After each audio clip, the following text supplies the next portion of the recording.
kumbaga ang dyan, ang nanay ko, yung taga-execute ng sentence, tatay ko.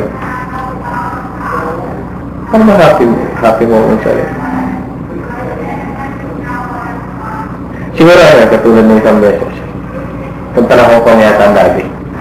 Tapos ito na kwento ko dati, pero sabi mo sa akin, ano ba gusto mo? Hilig ko nun yung matchbox small car. Di, sabi ko dahil matchbox. Ikaw na ng poster ko, saan kong pabibili? Marami dito. Gagdan. Hindi nakita ko sa kayo sample, etc. Magkano naman? Siguro mga 6. Tapos nung dumating siya, binibigyan nga ako, gitara pa yata na pospor. Nagdalag ko, pospor, di ba? Matchbox sa gilid mo. Kaya, parang, ang bago ko, wala sinasabi, pero parang tawa-tawa na doon sa gilid. Kwarto nila eh. Tapos bigyan nila ba sa akin isang package. Yung package ko nung mga 20 pieces yata. Talagang matchbox siya bibirin ka. Automatic, kailangan mag-biro. Alam siguro sa amin sa dami nung hinalakit na araw inabot. Kung wala ka sense of humor talaga, mababaliw ka. So siguro, ang ganda rin credit ng pinang, dalasin biroan ng biroan. Tapos siyempre yung bata. Yung sa Chinatown, maliit ka naman, siguro 4 5. Si Bel nga actually, nakapulot namin sa sa corn soup. Lumututang ka sa di rin lang sa bata. Tapos nung bago ako nakapanganak ko, mga 1 year after, nagkaroon ako intestinal flu yata. At ang impression, I wouldn't have survived. Ngayon, chubby ako. Tapos time na yun, malnourished ako. Dahil nando sa intestinal flu.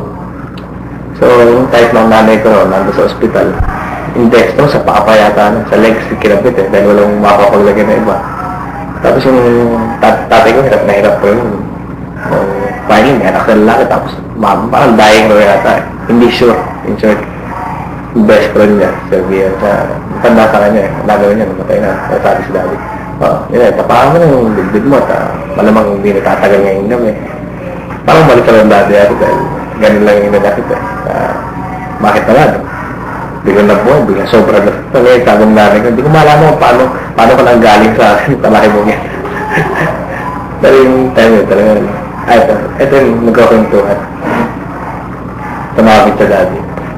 Sabi na mami, ano mo yung daddy niya talaga? Pag ako yung makahanap na, dadalhin ako sa ospital. Tapos iiwan na lang ako. Tapos pagbalik, akala mo sana anak, kung magkwento sa ganun na lang ang hirap niya. Ano bang tatay, siguro ganun sila magkakapatid sa magpipinsan. Yung kung hindi ikaw ang tatay, ikaw ang nandun. Tapos inalalayan mo yung mga etc. Pero yung isa, dahil hindi talaga mapakano yung nervous yung ganun, kumakalis. Pagka panganap, kung babalik. So, dati na ganun din. Sa akin yata nandun ang dati. Pero sa marinig mo rin magkwento, ang dati ng time yun, akala mo sana anak.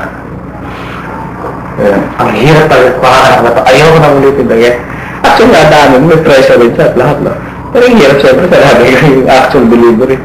Pero the way he used to tell it, people might almost think that he was the one who actually gave birth.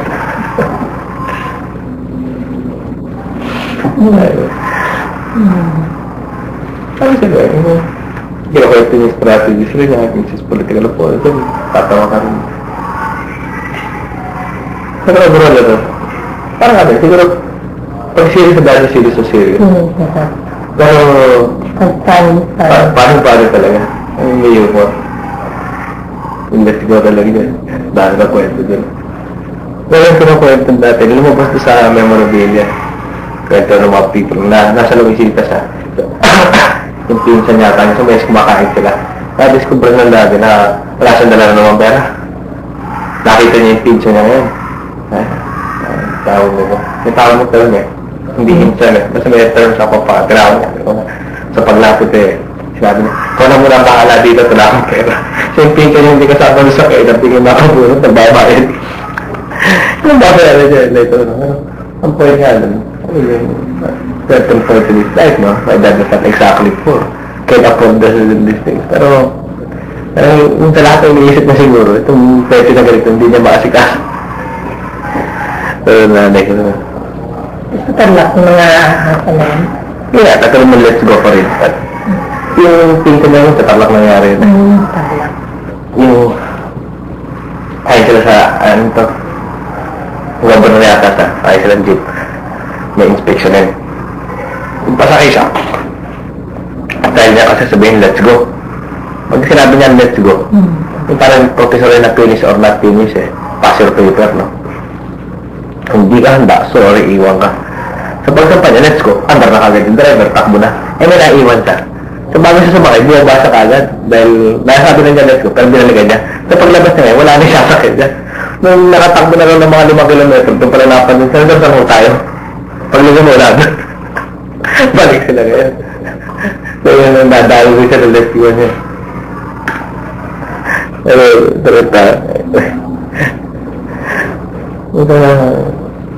tapos yung dati na rin yata gusto lumigaw sa mami yung time nagliligawan niya.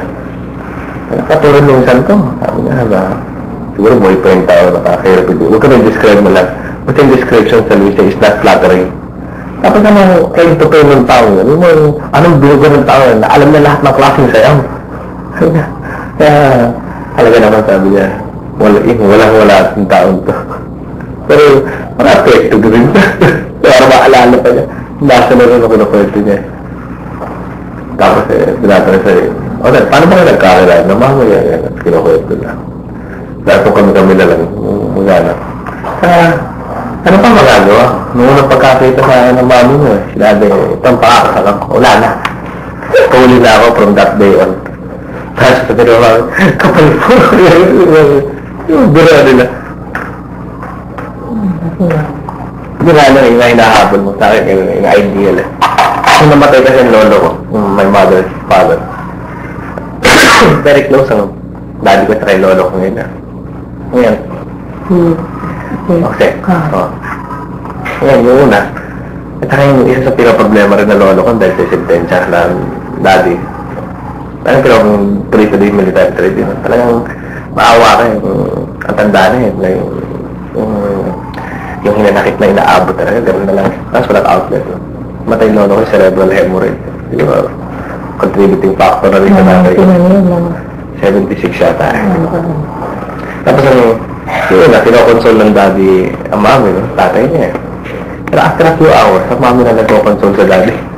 Dahil gano'n rin yung effect eh. Ano yung future siguro maililista lang. Hindi naman lahat horror moments eh. Mga times na siguro ganito to ay simple things na napapalaki. Halang time to time hindi ko iniisip lahat muna yun. Mga balik ko naman depression.